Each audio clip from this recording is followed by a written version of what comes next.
আমার স্নেহের ছাত্রছাত্রী, তোমাদের সকলকে নতুন বছরের শুভেচ্ছা জানাই। আমি ডক্টর উৎপল অধিকারী, আজাপুর হাই স্কুলের জীবনবিজ্ঞানের শিক্ষক। তোমাদের সকলকে পাঠশালা লাইভে সাদর স্বাগত জানাই।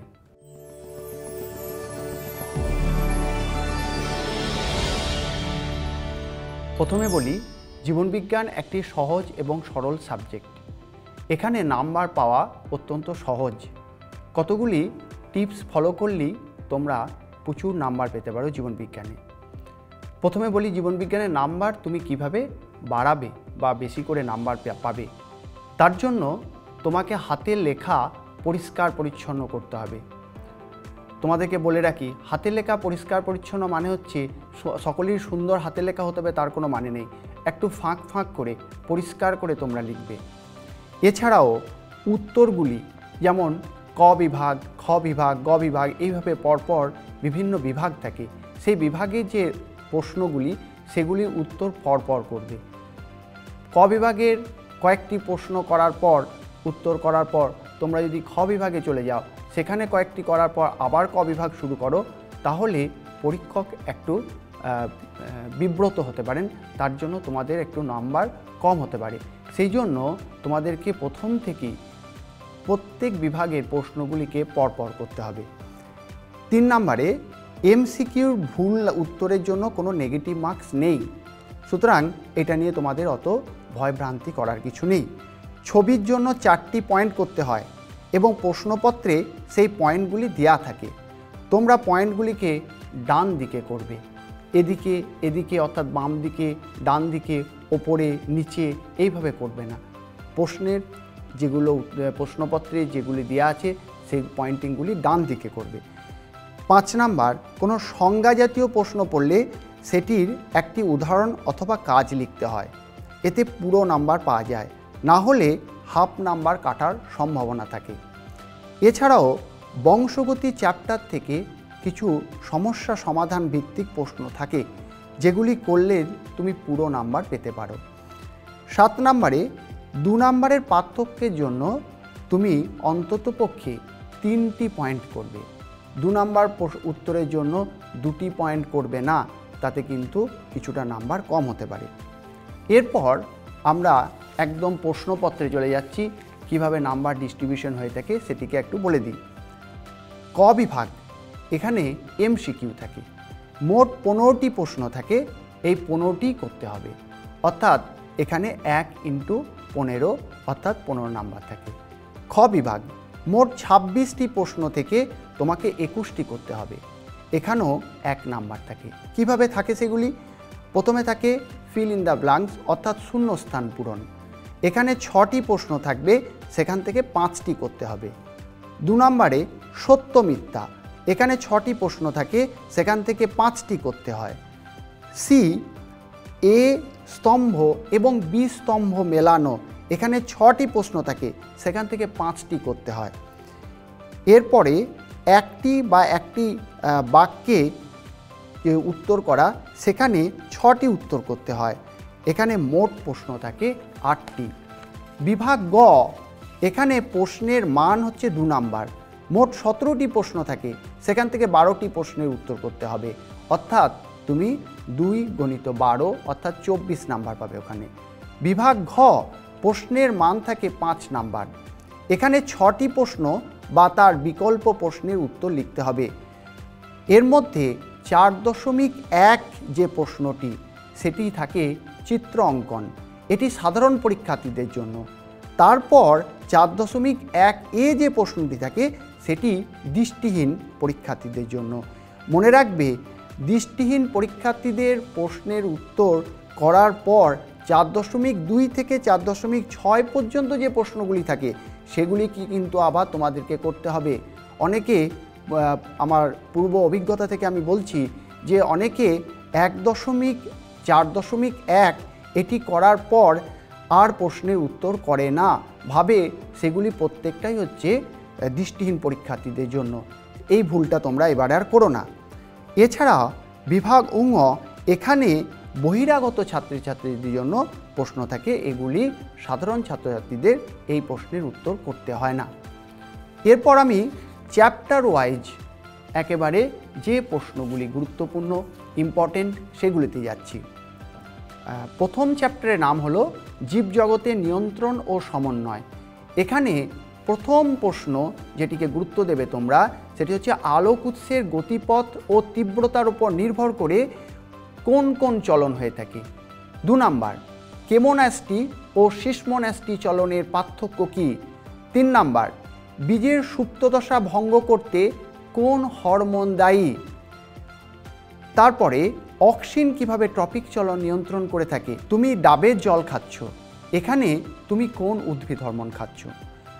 তারপর কৃষিক্ষেত্রে কৃত্রিম হরমোনের ব্যবহার, এবং এটি করতে হবে পার্থেনোকার্পিতে এবং আগাছা বিনাশের জন্য। 4 নাম্বার, একটি উদাহরণের সাহায্যে প্রাণী হরমোনের ফিডব্যাক নিয়ন্ত্রণ লেখো। 5 নাম্বার, মহিলা জননতন্ত্রের ওপর FSH ও LH এর 2টি করে প্রভাব লেখো। 6 নাম্বার, নেফ্রনের ওপর ADH এর প্রভাব কী? মাতৃদুগ্ধ উৎপাদনে কোন হরমোন কার্যকরী? তুমি কেন থাইরয়েড গ্রন্থি নিঃসৃত হরমোনকে ক্যালোরিজেনিক হরমোন বলবে? ইনসুলিন এবং গ্লুকাগনের কার্যকারিতা একে অপরের বিপরীত, এটি ব্যাখ্যা করো। অ্যাড্রিনালিনকে আপৎকালীন হরমোন বলে কেন? বয়সন্ধিকালের পরিবর্তনে টেস্টোস্টেরন এবং ইস্ট্রোজেনের ভূমিকা কী তা ব্যাখ্যা করো। 7 নাম্বার, পার্থক্য লেখো ডায়াবেটিস মেলিটাস ও ডায়াবেটিস ইনসিপিডাস। 2 নাম্বার, অ্যাকশন ও ডেনড্রন। 3 নাম্বার, একনেত্র দৃষ্টি ও দ্বিনেত্র দৃষ্টি। 8 নাম্বারে নিউরন থেকে তোমরা যেটা পড়বে সেটা হচ্ছে নিজলদানা ও তার কাজ, সোয়ান কোষ ও তার কাজ, অ্যাকশন হিলক কী? এছাড়াও গ্লিয়াল কোষ কী? 9 নাম্বারে স্নায়ু সন্নিধি বা সাইন্যাপস পাওয়া যায় কোন নিউরোট্রান্সমিটার?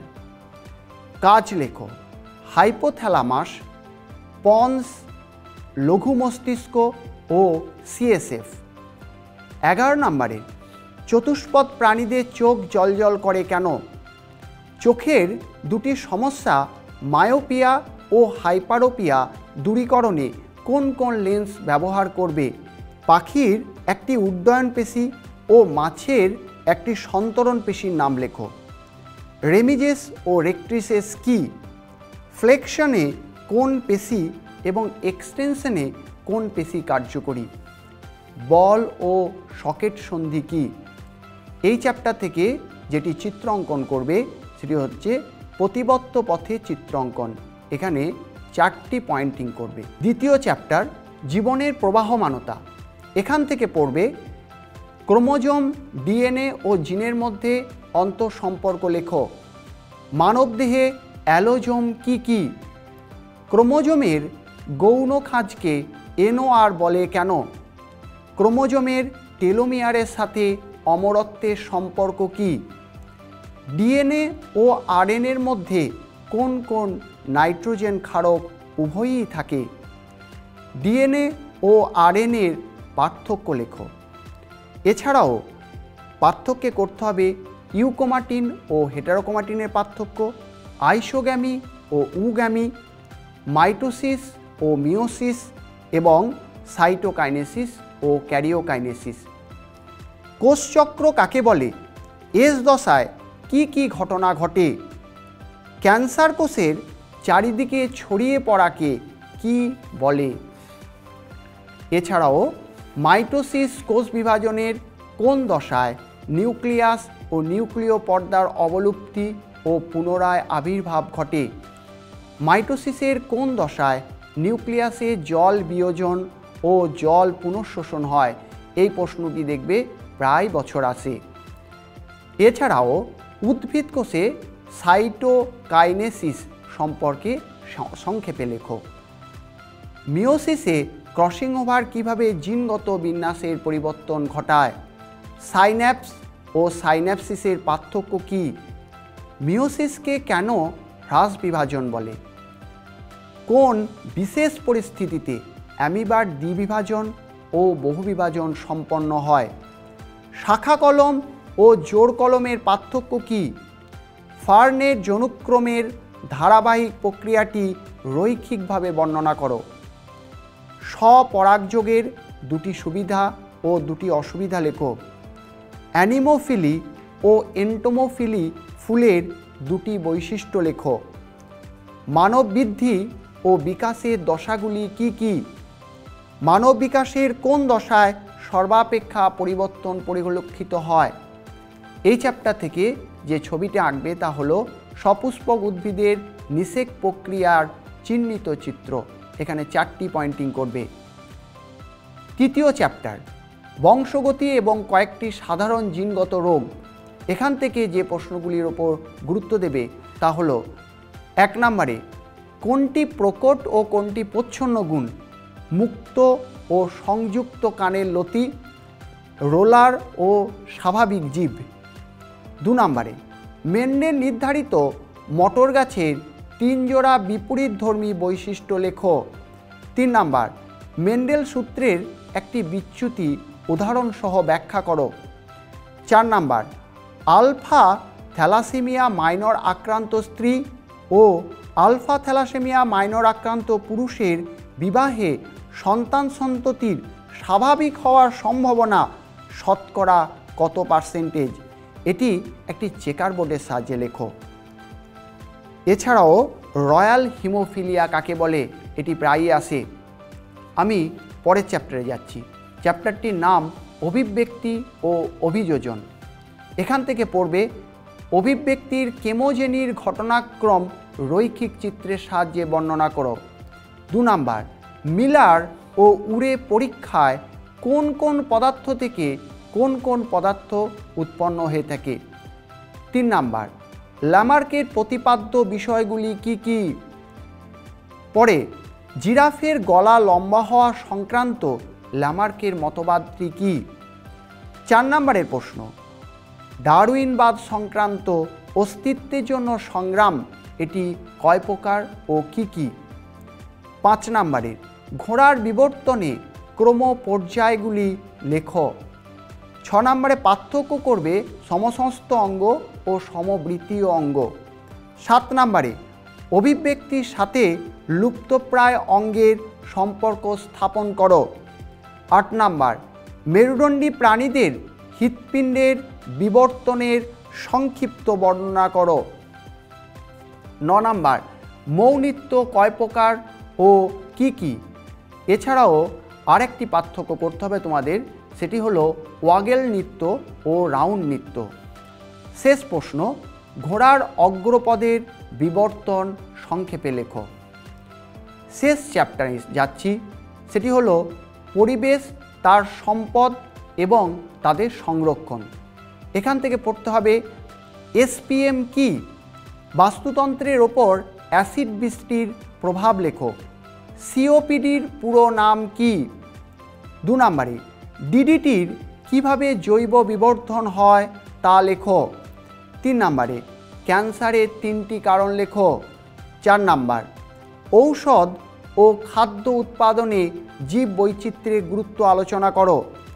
5 নম্বর তসর উৎপাদনকারী মথ এবং মুক্ত উৎপাদনকারী ঝিনুকের বিজ্ঞানসম্মত নাম লেখো। 6 নম্বর পৃথিবীতে মোট কতগুলি হটস্পট ও কতগুলি মেগা বায়োডাইভার্সিটি দেশ আছে? কোন স্থান হটস্পট হওয়ার শর্তগুলি কি কি? 7 নম্বরে কোনো উদ্ভিদ ও প্রাণীর অতি ব্যবহার কিভাবে তাদের বিপন্ন করে তোলে? 8 নম্বর ক্রায়ো সংরক্ষণ কিভাবে জীব বৈচিত্র্য সংরক্ষণে গুরুত্বপূর্ণ ভূমিকা পালন করে? 9 নম্বর এটি এবারে প্রায়ই এসছে বিভিন্ন টেস্ট পেপারের কোশ্চেনে, গ্রো অ্যান্ড রিলিজ পদ্ধতিতে কোনো জীবের সংরক্ষণ করা হয়। ভারতে একশৃঙ্গ গণ্ডার হ্রাসের 2টি কারণ ও ওই গণ্ডার বৃদ্ধির ব্যবস্থাপনা কি কি নেওয়া হচ্ছে? শেষ সিসিএ শব্দটি কোন প্রাণী সংরক্ষণের সাথে সংযুক্ত? সিকিমে অবস্থিত বার্সি রোডোডেনড্রন অভয়ারণ্য কোন প্রাণী সংরক্ষণের সাথে সংযুক্ত? শেষে কোন কোন ছবি ফাইনালি করতে হবে সেটাকে আরেকবার রিপিট করি। সেটা হলো বেশি গুরুত্ব দেবে যেগুলোতে, 1 নম্বরে নিউরনের চিহ্নিত চিত্র, 2 নম্বর প্রতিবত্ত ক্রিয়ার চিহ্নিত পথ এবং আদর্শ ক্রোমোজোমের চিহ্নিত চিত্র। এই 3টির মধ্যে আশা করা যায় তোমাদের 2টি প্রশ্ন আসবে, সেখান থেকে 1টি করতে হবে। এই হচ্ছে আমাদের জীবনবিজ্ঞানের একটি রূপরেখা। বলে রাখি, এটি সাজেশন নয়, বরং তোমাদের রূপরেখা এবং ভয় কাটানোর একটা পদ্ধতি। আশা করি তোমরা জীবনের প্রথম পরীক্ষায় অত্যন্ত সফলতার সাহায্যে তোমরা উত্তীর্ণ হবে। সকলকে আবারও নতুন বছরের শুভেচ্ছা এবং আশীর্বাদ করি। নমস্কার।